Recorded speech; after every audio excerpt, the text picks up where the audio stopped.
की नाथ बाबांनी त्या पांडुरंगामध्ये देवी बघितली, एका जनादनी अंबा उभी कर ठेवून कटी हो.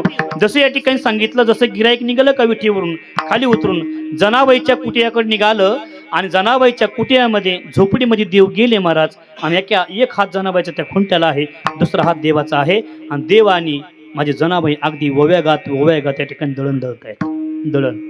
आणि बघा जनाबाई पुढे म्हणते, रुक्माई माझी माता गे, विठ्ठल माझा पिता गे. माग पांडुरंग म्हणतो, रुक्माई माझी माता गे, विठ्ठल माझा पिता गे. ते रुक्माई म्हणते, आता फुल फुल वेळ लागला देवाला, फुल देवाच्या गोळ्या संपल्या. आता देव पागल झाले, पागल.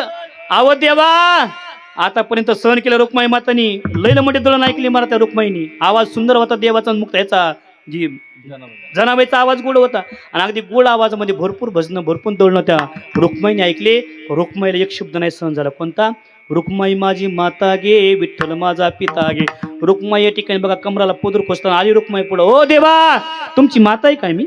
माता आहे का तुमची मी? अहो तुमची धर्मपत्नी मी, धर्मपत्नी आहे. असं बघा एवढं प्रेम या ठिकाणी. बघा तुम्हाला एकच सांगायचं, जनाबाईनी आईची हाक या ठिकाणी देवाकडे केली आणि आईची भावना करून आईच्या ठिकाणी वात्सल्य घेऊन देव या ठिकाणी जनाबाईसाठी धावून आला. याला म्हणायचं होय भक्ती केला तैसा.